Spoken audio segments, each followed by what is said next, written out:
अच्छा जी, हम लोग बेटा अभी स्टार्ट कर रहे हैं क्रॉस इलास्टिसिटी ऑफ डिमांड।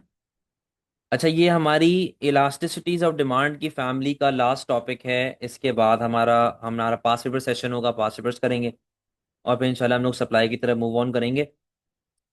अच्छा, अब यहाँ पर जो डेफिनेशन है, डेफिनेशन में थोड़ा सा चेंज है, क्योंकि हम लोग यहाँ पर टू गुड्स को कंपेयर कर रहे होते हैं। ठीक है, तो मैं यहाँ पे लिख देता हूँ।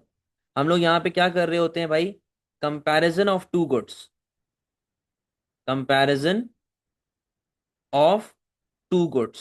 सही है, हम लोग दो गुड्स को यहां पे कंपेयर कर रहे होते हैं। हम लोग एक गुड की प्राइस लेते हैं और दूसरे गुड की डिमांड लेते हैं। फॉर एग्जाम्पल मैं इस तरह समझाऊं कि भाई, इस तरह समझें कि ये रिमोट की प्राइस में चेंज आने की वजह से इस माउस की डिमांड पे क्या इफेक्ट आया। ठीक है, इस रिमोट की प्राइस में चेंज आने की वजह से इस माउस की डिमांड पे क्या इफेक्ट आ रहा है।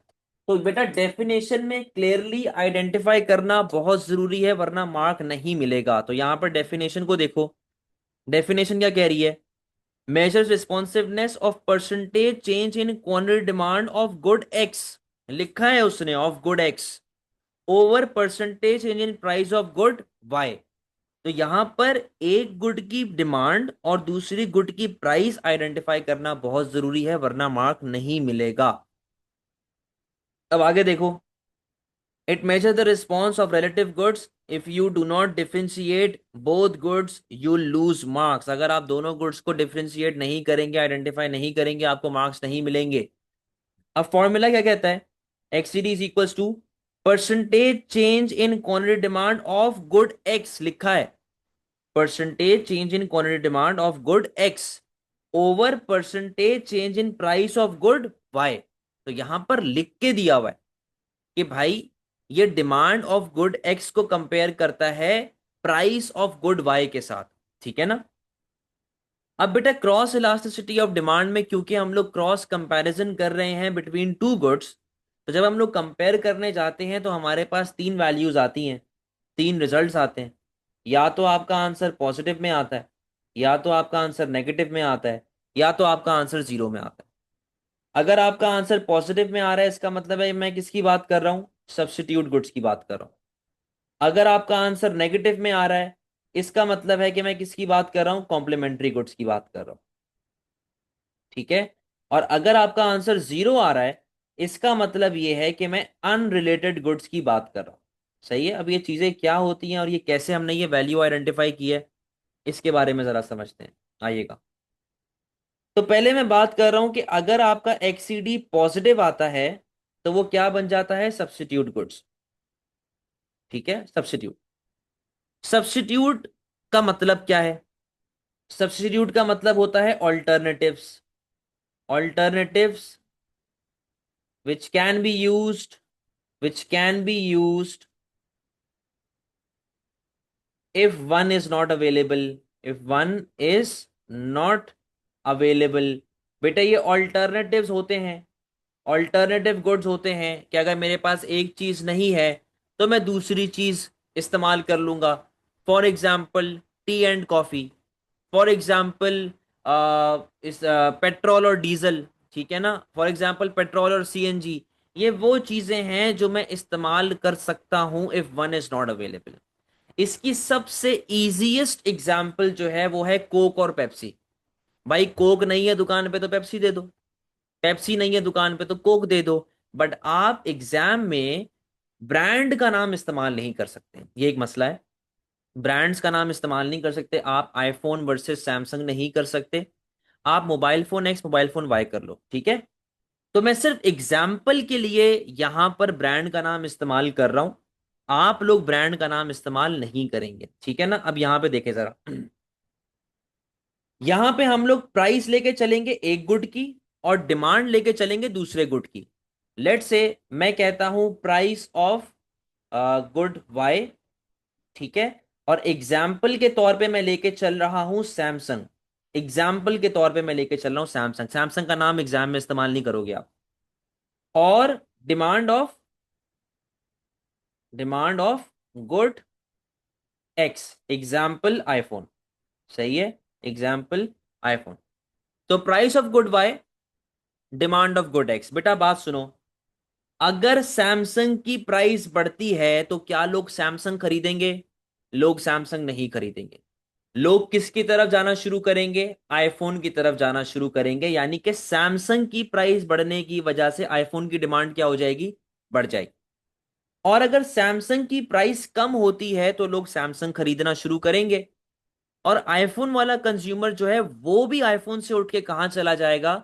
सैमसंग पे चला जाएगा। यानी कि आईफोन की डिमांड पे क्या इफेक्ट पड़ेगा? आईफोन की डिमांड गिर जाएगी। अब आप लोग इस चीज को बेटा जरा गौर से देखें, क्या आपके एरो सेम डायरेक्शन में जा रहे हैं या ऑपोजिट डायरेक्शन में जा रहे हैं? आपके एरोस सेम डायरेक्शन में जा रहे हैं। और जब भी एरो सेम डायरेक्शन में जाते हैं इसका मतलब है कि दो कमोडिटीज में कैसा रिलेशनशिप आ रहा है बेटा? पॉजिटिव। कैसा रिलेशन है? पॉजिटिव। और यही चीज हमने यहां पे देखी थी कि अगर आपका एक्ससीडी पॉजिटिव है तो इसका मतलब है, मैं किसकी बात कर रहा हूं? मैं सब्स्टिट्यूट गुड्स की बात कर रहा हूं, ठीक है ना? अब जरा यहां पर डायग्राम को देखो।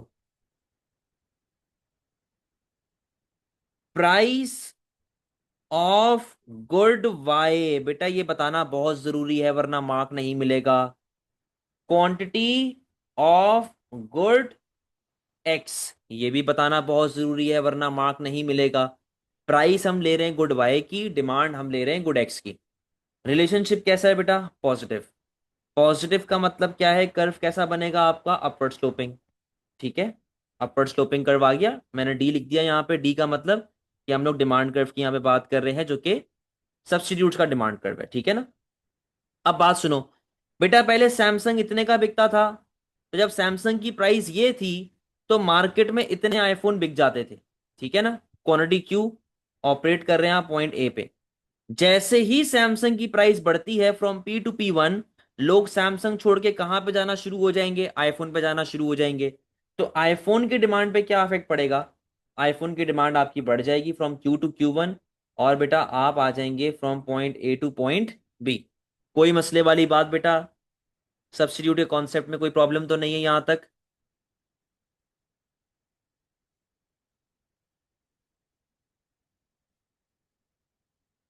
गुड। अब देखो सब्स्टिट्यूट का जो केस है ना, वो यहां पर एंड नहीं होता। सब्स्टिट्यूट में फर्दर दो कैटेगरीज आती हैं। एक होती है बेटा आपके पास क्लोज सब्स्टिट्यूट, एक होती है आपके पास क्लोज सब्स्टिट्यूट, और एक होती है आपके पास वीक सब्स्टिट्यूट। सही है, दो कैटेगरीज आपके पास आ रही हैं। एक होती है क्लोज सब्स्टिट्यूट और एक होती है वीक सब्स्टिट्यूट।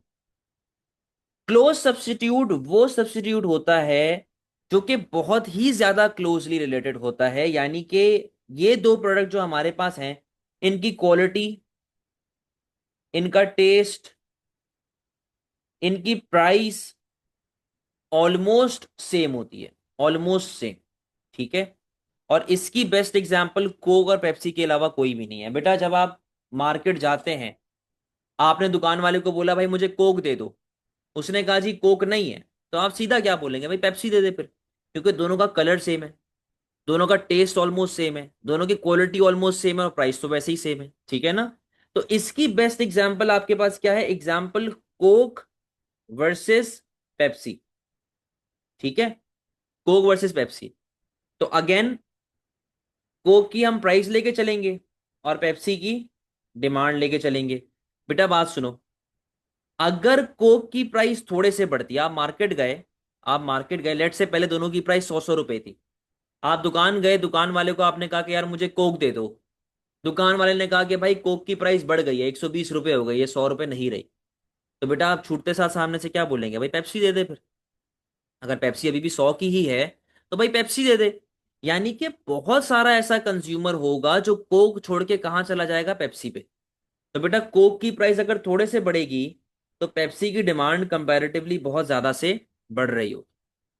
और अगर हमारे कोक की प्राइस थोड़े से कम होगी तो पेप्सी की डिमांड कंपैरेटिवली बहुत ज्यादा से कम होगी। क्यों? रीजन क्या है?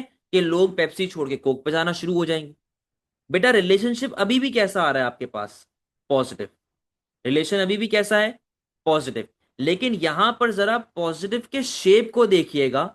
क्योंकि यहां पर जो नेचर चल रहा है ना वो थोड़ा सा इलास्टिक वाला नेचर चल रहा है कि प्राइस में थोड़ा सा चेंज है और डिमांड में कंपैरेटिवली बहुत बड़ा चेंज आ रहा है। तो जरा डायग्राम को देखो। इधर आ गई आपके पास प्राइस ऑफ गुड एक्स और क्वांटिटी ऑफ गुड वाई। तो बेटा रिलेशनशिप पॉजिटिव है तो कर्व तो अपवर्ड स्लोपिंग ही बनेगा, बट वो ऐसा एक फ्लैटर कर्व बन रहा होगा। ऐसा एक फ्लैटर कर्व बनेगा कि भाई कोक की प्राइस पहले ये चल रही थी, लोग इतनी पेप्सी खरीद रहे थे, ठीक है, ऑपरेट कर रहे थे पॉइंट ए पे। कोक की प्राइस हल्की सी बढ़ी from P to P1, Coke की प्राइस थोड़े से बढ़ी, लेकिन उसकी वजह से पेप्सी की डिमांड कंपैरेटिवली बहुत ज्यादा से बढ़ रही है। पेप्सी की डिमांड कंपैरेटिवली बेटा बहुत ज्यादा से आपकी बढ़ रही है और आप आ जाएंगे from point A to point B. इसी तरह हमारे पास एक कॉन्सेप्ट है जिसका नाम है वीक सब्स्टिट्यूट। वीक सब्स्टिट्यूट वो सब्स्टिट्यूट होता है जो गुजारा है, मतलब गुजारा है भाई, इनका टेस्ट क्वालिटी वगैरह सारी चीजें जो हैं वो क्या होती हैं, डिफरेंट होती हैं। क्या होती हैं, डिफरेंट। ठीक है, कि बस गुजारा है, चलो यार कोई नहीं, अगर ये नहीं है तो अब कर लेते हैं, लेकिन गुजारा है। Example, Coke versus seven up. Coke versus seven up, ये एग्जाम्पल चल रही है। अब देखो दोनों के टेस्ट में जमीन आसमान का फर्क है, दोनों की क्वालिटी में जमीन आसमान का फर्क है। प्राइस तो चलो भले सेम है, लेकिन दोनों के ओवरऑल फीचर्स में बड़ा फर्क है ना। जो बंदा कोक पीता है बेटा वो सेवन अप नहीं पिएगा, और जो सेवन अप पीता है वो कोक नहीं पिएगा। मैं तो खैर दोनों ही नहीं पीता, बट पर्सनली मुझे सेवन अप बहुत ही ज्यादा तेज लगती है, वो बहुत लगती है गले में आके, तो मैं कभी भी सेवन अप नहीं पीता। अगेन हम लोग कंपेयर कर रहे हैं एक गुट की प्राइस को दूसरी गुट की डिमांड के साथ, ठीक है ना। बेटा कोक की प्राइस ज्यादा से बढ़ी, आपने दुकान वाले को क्या बोला सामने से, भाई पेप्सी दे दे, ऐसा ही है। दुकान वाले ने कहा कि भाई पेप्सी नहीं है, क्या करूं। अब बहुत कम ऐसे कंज्यूमर्स होंगे जो बोलेंगे कि यार तुम एक काम करो, चल जो है ना वो दे दो, सेवन अप दे दो। लेकिन बहुत सारा मेजोरिटी कंज्यूमर आपका ऐसा होगा जो बोलेगा कि भाई तुम मुझे कोक ही दे दो अगर पेप्सी नहीं है तो। यानी कि कोक की प्राइस अगर ज्यादा से बढ़ती है तो पेप्सी की डिमांड सिर्फ और सिर्फ थोड़े से, सेवन अप की डिमांड सिर्फ और सिर्फ थोड़े से बढ़ेगी। और अगर कोक की प्राइस ज्यादा से कम होती है तो सेवन अप की प्राइस सिर्फ और सिर्फ थोड़े से कम होगी। रिलेशनशिप अभी भी कैसा आ रहा है, पॉजिटिव। लेकिन अब यहां पर जरा कर्व का शेप देखिएगा आप लोग। गेम वही है, price, price of good Y, ठीक है, quantity, quantity of good X, ठीक है। रिलेशनशिप पॉजिटिव है तो कर्व तो अपवर्ड स्लोपिंग जाएगा, लेकिन आपका कर्व जो है बेटा वो ऐसा एक स्टीपर कर्व बनेगा।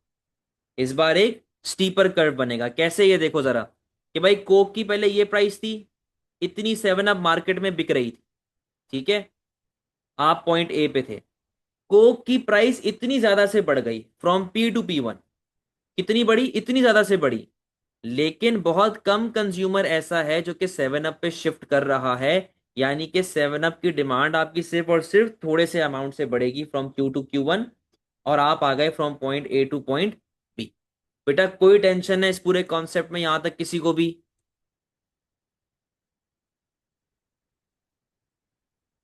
कोई मसला किसी को।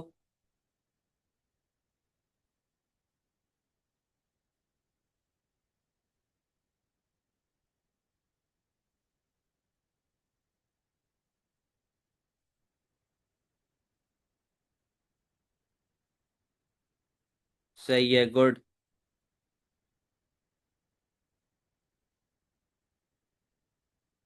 चलें आगे बात करते हैं। तो ये देखो सब्स्टिट्यूट की एक ओवरऑल बहुत लंबी कहानी है जो कि आपके सामने मैंने यहाँ पे बना दी है। अब जरा बात कर लेते हैं कॉम्प्लीमेंट्री।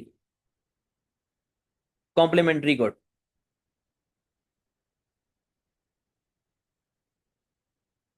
कॉम्प्लीमेंट्री गुड क्या होता है, जब आपका एक्ससीडी नेगेटिव में आता है, ठीक है, नेगेटिव में आ रहा होता है। कॉम्प्लीमेंट्री गुड्स क्या होते हैं बेटे, कॉम्प्लीमेंट्री गुड्स होते हैं jointly used goods. Jointly used goods, अगर मैं आपको इसकी जीती जागती मिसाल दूं तो बेटा वो ये एप्पल पेंसिल है। अब ये देखो, ये एप्पल पेंसिल के आगे एक टिप लगी हुई है, सही है। अगर मैं इस टिप को निकाल देता हूं, ये मैंने टिप निकाल दी है, अगर मैं इसको लिखना शुरू करूंगा ये नहीं लिखेगा, ये नहीं चलेगा। या अगर मैं सिर्फ और सिर्फ इस टिप का इस्तेमाल करूंगा तो ये भी नहीं चल रही। तो ये कैसे चलेगी? जब मैं इन दोनों को कंबाइन करके जोड़ के साथ काम करूंगा, तब मेरे पास मेरी पेंसिल जो है वो काम करना शुरू हो जाएगी। सही है। तो ये सबसे इजी एग्जांपल है कॉम्प्लीमेंट्री गुड। तो कॉम्प्लीमेंट्री गुड्स क्या होते हैं? Jointly use goods. एग्जाम्पल एक आपको मैंने दे दी। दूसरी एग्जाम्पल कार एंड पेट्रोल। दूसरी एग्जाम्पल क्या है भाई? Car and petrol. DVD player and DVD. Bread and butter, bread and jam, T and biscuit. ठीक हो गया। ये सिनेमा एंड पॉपकॉर्न। तो ये डिफरेंट एग्जाम्पल्स हैं जो आप अपने एग्जाम में यूज कर सकते हैं। अब देखो, ये एग्जाम्पल यूज कर सकते हो कि मैं होंडा और शेल की नाम नहीं ले रहा, मैं होंडा और पीएसओ नहीं कह रहा, मैं कार और पेट्रोल कह रहा हूं। ठीक है ना? तो अगेन आप यहां पे गाड़ी की प्राइस लेके चलेंगे और पेट्रोल की डिमांड लेके चलेंगे। ठीक है ना? पेट्रोल की डिमांड आ गई। खुद एक चीज सोचो, अगर गाड़ी महंगी होती है, गाड़ी की प्राइस बढ़ती है, तो क्या लोग गाड़ी खरीदेंगे? लोग गाड़ी नहीं खरीदेंगे। जब लोग गाड़ी नहीं खरीदेंगे तो पेट्रोल खरीद के क्या करेंगे? नशा करेंगे उसका, पियेंगे पेट्रोल, सूंघेंगे बैठ के। तो बेटा जब गाड़ी नहीं खरीद रहे तो पेट्रोल खरीद के क्या करोगे? तो पेट्रोल की डिमांड पे क्या इफेक्ट आएगा? कम हो जाएगा। और अगर गाड़ी सस्ती होती है, गाड़ी की प्राइस कम होती है, तो बेटा पानी से तो चला नहीं सकते उसको, हमें क्या चाहिए? पेट्रोल चाहिए। तो पेट्रोल की डिमांड पे क्या इफेक्ट आएगा? बढ़ जाएगी। रिलेशनशिप कैसा आ गया? सही है, नेगेटिव रिलेशनशिप आ गया। अब बेटा बात सुनो, इस नेगेटिव रिलेशनशिप की वजह से जब आपकी एक्सटीडी नेगेटिव आती है, उसको हम लोग क्या कहते हैं? Complementary good. ठीक है, नेगेटिव रिलेशन है तो उसको कॉम्प्लीमेंट्री गुड कहते हैं। ठीक है। अब जरा डायग्राम को देखो। डायग्राम क्या बनेगी हमारे पास? प्राइस ऑफ कार और डिमांड ऑफ पेट्रोल। ठीक है। रिलेशनशिप नेगेटिव है तो बेटे कर्व कैसा बनेगा? Downward sloping. कर्व आपका बनेगा डाउनवर्ड स्लोपिंग। सही है ना? अब ये देखिए जरा, भाई गाड़ी की ये प्राइस चल रही थी, मार्केट में इतना पेट्रोल बिक रहा था। ठीक है। क्वांटिटी क्यू, आप ऑपरेट कर रहे हैं पॉइंट ए पे।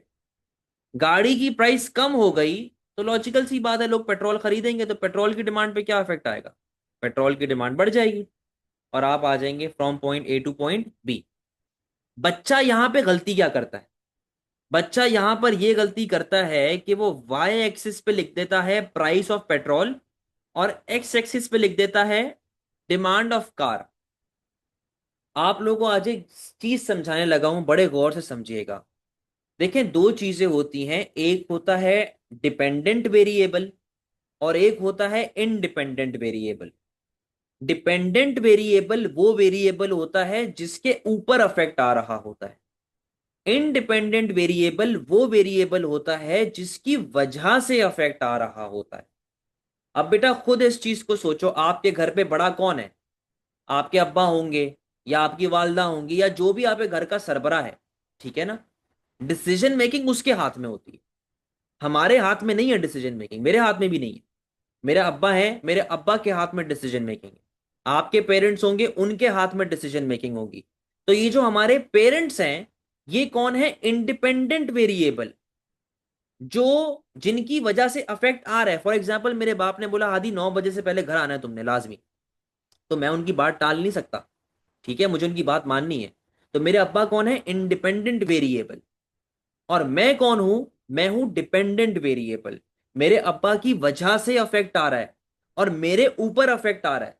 तो अब्बा हो गए इंडिपेंडेंट वेरिएबल, मैं हो गया डिपेंडेंट वेरिएबल। इसी तरह जब हम लोग बेटा लॉ ऑफ डिमांड की डायग्राम बनाते थे शुरू में, पहली क्लासेस में, हम लोग वाई एक्सिस पे लेते थे प्राइस और एक्स एक्सिस पे लेते थे क्वांटिटी। ऐसा ही है, वाई पे प्राइस आ गई, एक्स पे क्वांटिटी आ गई। क्यों? क्योंकि प्राइस की वजह से अफेक्ट आता था और डिमांड के ऊपर अफेक्ट आता था। ठीक है ना? प्राइस की वजह से अफेक्ट आता था और डिमांड के ऊपर अफेक्ट आता था। इसीलिए प्राइस आती थी वाई एक्सिस पे और एक्स एक्सिस पे कौन आता था? डिमांड।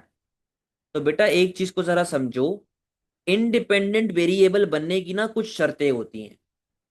कुछ शर्तें क्या है? पहली शर्त है उसकी इंपॉर्टेंस, दूसरी शर्त है उसकी वैल्यू, उसकी प्राइस। अब मुझे ये बताओ, गाड़ी और पेट्रोल में से महंगा कौन है? गाड़ी महंगी है कि पेट्रोल महंगा है? सिंपल सी बात है, गाड़ी महंगी है। तो बेटा गाड़ी सस्ती होगी तो लोग गाड़ी खरीदेंगे ना, तब पेट्रोल खरीदना शुरू करेंगे। अब अगर मैं कहूं कि यार पेट्रोल 200 रुपए से 150 रुपए लीटर हो गया, तो क्या लोग गाड़ियां खरीदनी शुरू कर देंगे कि यार अब तो पेट्रोल को इस्तेमाल करना है? अबे भाई पेट्रोल है 150 रुपए लीटर, गाड़ी तुम्हारी आ रही है मरे से मरी, जो हल्की नॉर्मल एक मुनासिब गाड़ी भी आती है, 20 से 25 लाख रुपए की गाड़ी आती है, हल्की मुनासिब गाड़ी। तो तुम एक 25 लाख रुपए खर्चा करोगे just to enjoy the benefit of 50 rupees per litre जो आपने सेव किया है वहां पे। तो बेटा कभी भी गलती से भी वाई एक्सिस पे प्राइस ऑफ पेट्रोल और एक्स एक्सिस पे डिमांड ऑफ कार मत लिख देना, क्योंकि डिपेंडेंट और इंडिपेंडेंट वेरिएबल वाली शर्तें होती हैं जो आपको मीट करनी पड़ती हैं। गेम समझ में आ गई है? क्लियर है कहानी यहां तक?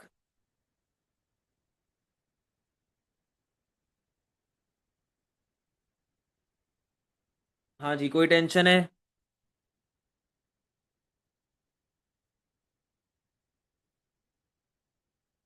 वेरी गुड, सही है। अच्छा अब देखो, कॉम्प्लीमेंट्री में भी क्लोज और वीक कॉम्प्लीमेंट्स होते हैं। अब डायग्राम वगैरह उसकी बनाने की इतनी नीड नहीं होती, मैं बस आपको एग्जांपल्स दे के समझा देता हूं। यहाँ पे देखिएगा जरा। पहला हमारे पास है क्लोज कॉम्प्लीमेंट, क्लोज कॉम्प्लीमेंट। और एक आपके पास होता है बेटा वीक कॉम्प्लीमेंट। क्लोज कॉम्प्लीमेंट की बेस्ट एग्जांपल तो कार और पेट्रोल ही है, ठीक है ना? या इसके अलावा रिमोट एंड सेल भी आप ले सकते हो, रिमोट एंड सेल। सही है ना? कि भाई जब तक सेल नहीं डलेगा रिमोट में, तो रिमोट काम कैसे करेगा? तो क्लोज कॉम्प्लीमेंट्स वो कॉम्प्लीमेंट्स होते हैं जिनके बिना कोई दूसरी चीज यूजलेस है। Mobile phone and charger, mobile and charger, ये भी आपकी क्लोज कॉम्प्लीमेंट की एग्जांपल है। मतलब वो दूसरी चीज बिल्कुल बेकार है, फारिग है, किसी काम की नहीं। एक होता है वीक कॉम्प्लीमेंट। वो वीक कॉम्प्लीमेंट क्या होता है बेटा? इस तरह समझ ले कि भाई bread and jam, bread and jam. देखो ये कॉम्प्लीमेंट्स तो हैं, मैं जैम ब्रेड पे लगा के खा सकता हूं, लेकिन हमारे यहाँ देसी हाउस होल्ड्स में एक रिवाज होता है कि पराठे पे जैम लगा के बच्चों को खिला रहे हैं, है ना भाई? या पराठे पे मक्खन लगा के बच्चों को खिला रहे हैं। तो क्या मतलब है कि मैं ब्रेड जैम के अलावा इस्तेमाल ही नहीं कर सकता? कर सकता हूँ भाई, मैं सैंडविचेस बना सकता हूँ, मैं मक्खन लगा सकता हूँ उस पे, मैं चाय के साथ खा सकता हूँ, मैं उसके डिफरेंट डेजर्ट्स बना सकता हूँ, मैं उसके जो है वो उसको मैं खाने में इस्तेमाल कर सकता हूँ। 100 तरह के फायदे वो कर सकते हैं ना आप, तरीकेकार हैं ब्रेड के। लेकिन कहने को ये कॉम्प्लीमेंट है, ऐसी बात नहीं है। बट ये कह देना कि यार जैम होगी तभी ब्रेड खाऊंगा वरना नहीं खाऊंगा, ये बात गलत। इसको हम लोग कहते हैं वीक कॉम्प्लीमेंट होना। समझ गए बात को? अब लास्ट केस जो हमारा है वो है अनरिलेटेड गुड्स, अनरिलेटेड गुड्स, जहां पर वैल्यू ऑफ एक्सीडी क्या होती है? एक्सीडी इज इक्वल्स टू 0। ठीक है? अनरिलेटेड गुड्स वो गुड्स होते हैं जिनका आपस में कोई लिंक ही नहीं होता, no link, no link whatsoever. Example, example, shoes and coffee. भाई अगर मैं शूज की प्राइस लेके चलूं और मैं कॉफी की डिमांड लेके चलूं, तो क्या कोई लिंक है आपस में? कोई लिंक ही नहीं है। अब शूज की प्राइस भले बढ़ जाए भले कम हो जाए, कॉफी की डिमांड क्या रहनी चाहिए आपके पास? सेम। कॉफी पे तो कोई इफेक्ट नहीं आएगा, ठीक है ना? अब यहां पे डायग्राम को देख लें। Price of shoes, price of shoes और क्वांटिटी ऑफ कॉफी। तो भाई जब कॉफी पे कोई इफेक्ट ही नहीं आ रहा शूज की प्राइस में चेंज आने की वजह से, तो कर्व कैसे बनेगा? बिल्कुल स्ट्रेट बनेगा। ठीक है? कोई इफेक्ट ही नहीं आ रहा, भले प्राइस बढ़ जाए भले प्राइस कम हो जाए, आपकी डिमांड तो सेम ही रह रही है। बेटा कोई टेंशन वाली बात है? कहानी क्लियर जा रही है यहाँ पे सारी?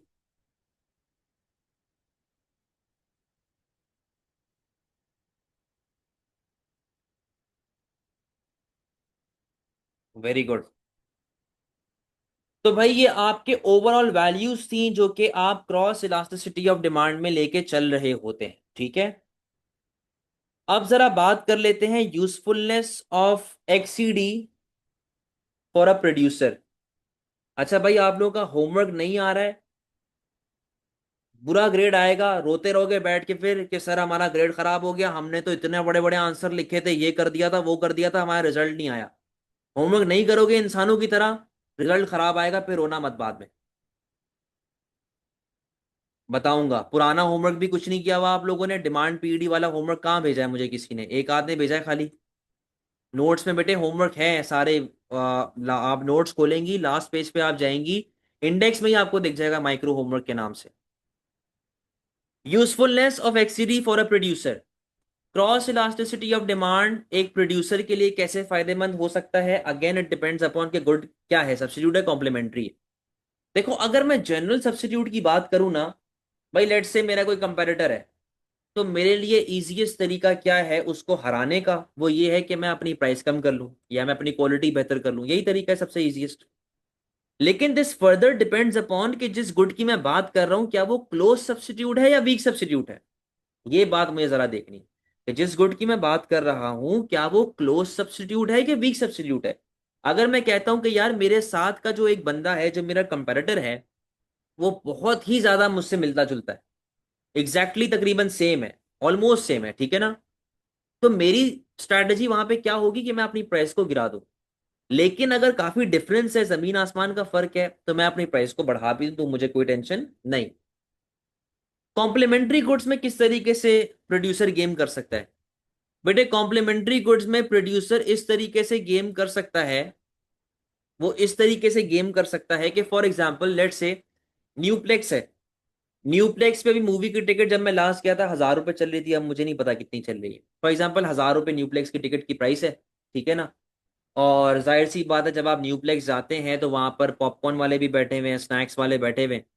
लेट से पॉपकॉर्न का बकेट है 500 रुपए का, पॉपकॉर्न का बकेट 500 रुपए का है, और मूवी की टिकट की जो प्राइस है वो 1,000 रुपए की है।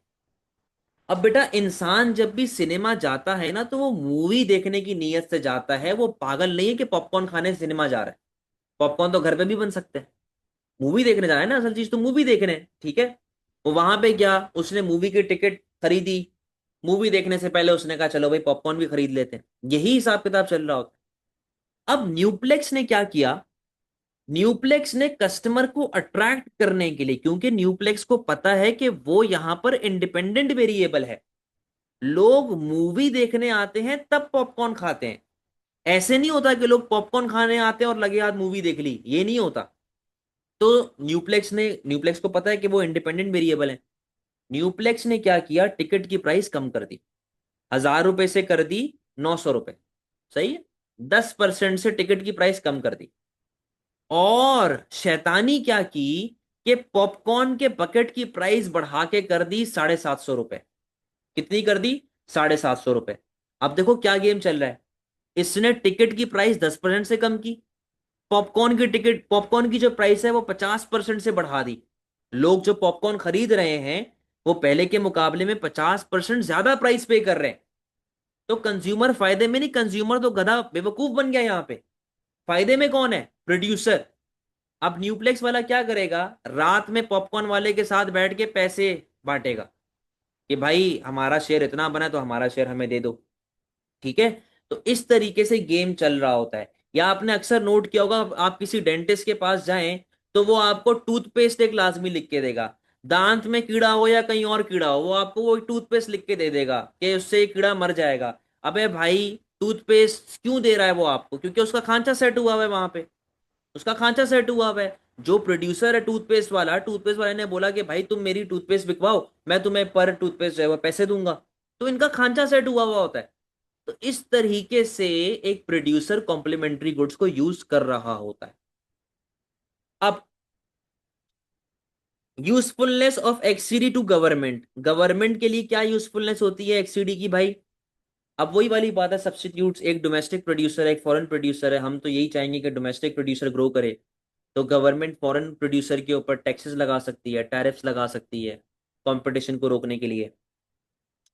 कॉम्प्लीमेंट्री गुड्स में गवर्नमेंट क्या कर सकती है कि कॉम्प्लीमेंट्री गुड्स में गवर्नमेंट जो है वो क्या कहते हैं, किसी एक को subsidy they they, for example गाड़ी बनाने वाले को सब्सिडी दे दे, तो उससे क्या होगा, गाड़ी की प्राइस कम होगी, गाड़ी ज्यादा बिकेगी, जब ज्यादा बिक रही होगी तो पेट्रोल बिकेगा, ऑयल इंडस्ट्री ग्रो करेगी, रिफाइनरी ग्रो करेगी, वगैरह वगैरह, इस तरीके से फायदा पहुंचा सकती है। अच्छा, एक चीज को समझे कि अक्सर एग्जामिनर एमसीक्यू कैसे टेस्ट करेगा, बोलेगा भाई क्या वुड और टेबल, वुड लकड़ी और टेबल, क्या ये दोनों कॉम्प्लीमेंट्री गुड्स हैं? क्या ये दोनों कॉम्प्लीमेंट्री गुड्स हैं, बताएं जरा। वुड और टेबल, क्या ये दोनों कॉम्प्लीमेंट्री गुड्स हैं?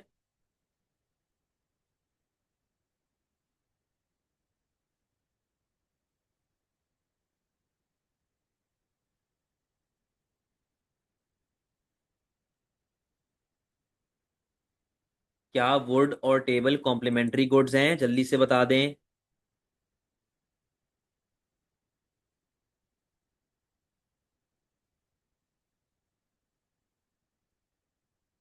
फॉर प्रोड्यूसर्स, जनरली पूछ रहा हूँ, जनरल, अगर प्रोड्यूसर हो, कंज्यूमर हो, जो भी है, क्या वुड और टेबल कॉम्प्लीमेंट्री गुड्स हैं?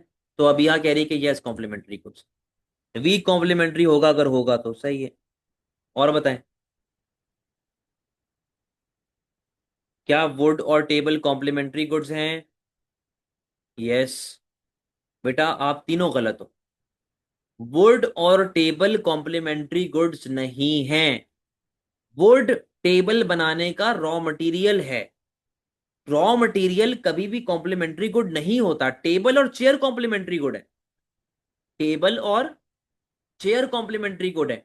वुड और टेबल कॉम्प्लीमेंट्री गुड नहीं है, क्योंकि वुड जो है वो रॉ मटेरियल है टू प्रोड्यूस टेबल। समझे? वो इस तरह शैतानी करता है, बोलेगा भाई प्लास्टिक और ये पेंसिल, क्या ये कॉम्प्लीमेंट्री गुड है? ओ भाई प्लास्टिक तो इसको बनाने का रॉ मटेरियल है। समझे बात को? तो इस तरह तंग करेगा, पहली बात ये। दूसरी बात, एक एमसीक्यू था बड़ा मशहूर, मुझे उसका एग्जैक्ट सिनारियो नहीं याद, बट हमें ना सब्स्टिट्यूट गुड ढूंढना था। दो ऑप्शन मुझे उसके याद हैं। सब्स्टिट्यूट गुड्स कौन से हैं? दो ऑप्शन पता नहीं क्या थे, और दो ऑप्शन जो थे वो ये था, सिल्वर एंड गोल्ड और कैबेज एंड लेटस। तो मुझे बताइएगा कि क्या सिल्वर और गोल्ड सब्स्टिट्यूट्स हैं या कैबेज और लेटस जो हैं वो सब्स्टिट्यूट्स हैं। अब इसको भी बहुत बच्चों ने गलत किया था।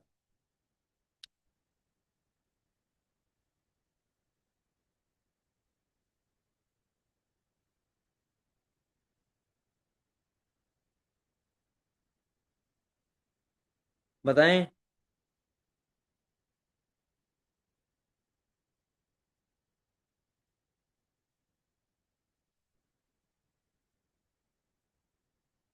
कैबेज एंड लेटस, अच्छा इसको पता है बच्चों ने क्या किया था, इन्होंने मार्क कर दिया था gold and silver are substitute.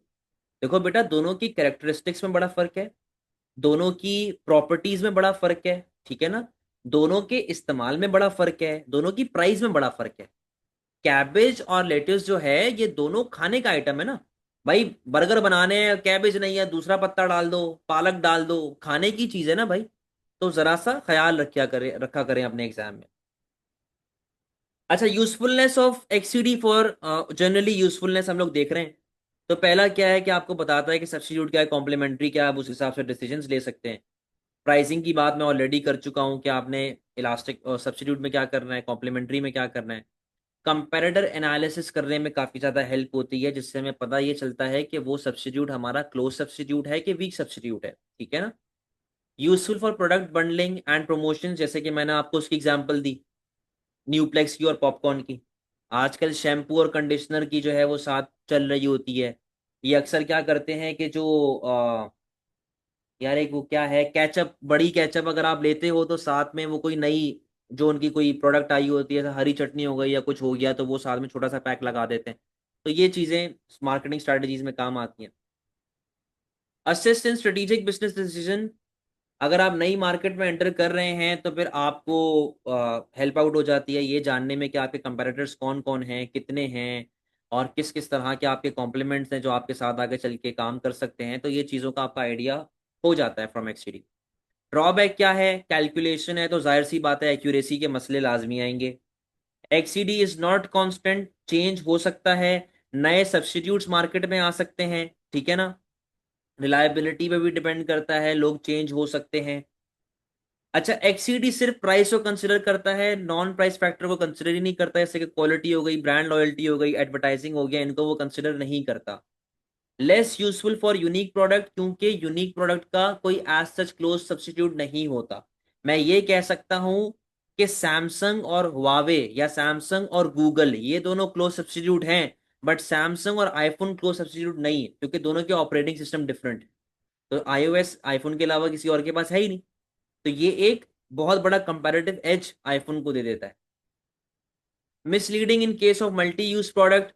अब जैसे कि यहाँ पे क्या लिखा हुआ है, some goods serve many purpose और pair with various items making their XED values inconsistent and hard to interpret, for example milk, because it serves many different purposes, it's difficult to measure its cross elasticity with just one other product. Its demand is influenced by the price and many related goods, not just one specific complement or substitute. देखो यहाँ पे वो milk की बात कर रहा है कि मिल्क के जो है, मिल्क एज सब्स्टिट्यूट भी यूज होता है, मिल्क ऐसा कॉम्प्लीमेंट भी यूज होता है। तो कहता है कुछ प्रोडक्ट आपके पास मार्केट में ऐसे होते हैं जिनको एक क्लियर आइडेंटिफिकेशन देना कि भाई ये सब्स्टिट्यूट है या ये कॉम्प्लीमेंट है। अब देखो, दूध और कोल्ड ड्रिंक ये सब्स्टिट्यूट नहीं है, दूध और कोल्ड ड्रिंक सब्स्टिट्यूट नहीं है, लेकिन पाकिस्तानियों ने इसको कॉम्प्लीमेंट्री जरूर बना दिया है पाकोला मिल्क के नाम से। वो स्टिंग डाल रहे हैं, जंग पागल बने हुए हैं, पता नहीं भेड़ बकरे हैं जो स्टिंग डाल के दूध में मिला के पी रहे हैं। तो ये भी एक है स्टिंग दूध, ये भी चल रहा है। तो आपने कॉम्प्लीमेंट्री तो बना दिया उसको, ठीक है ना। तो कुछ गुड्स ऐसे होते हैं जिनकी वैल्यू आइडेंटिफाई करना डिफिकल्ट हो जाता है, क्योंकि उनके पर्पस काफी सारे होते हैं। अब दूध से देखो दही भी बनती है, दूध से पनीर भी बनता है, चीज भी बनती है, 100 तरह की चीजें दूध से बन रही हैं। तो इस तरह से इनको आइडेंटिफाई करना कि यार ये सब्स्टिट्यूट हैं कि कॉम्प्लीमेंट्री हैं, ये काफी एक डिफिकल्ट टास्क। समझ गए बात को? अब बेटा होमवर्क समझ लो, कंप्लीट होमवर्क टिल एक्ससीडी। ये आप लोग, बल्कि नहीं, नेक्स्ट क्लास में मैं पास पेपर सेशन करूंगा ना, पास पेपर के बाद होमवर्क दूंगा, अभी नहीं, पास पेपर के बाद, ठीक है। जा सकते हैं, अल्लाह हाफिज़।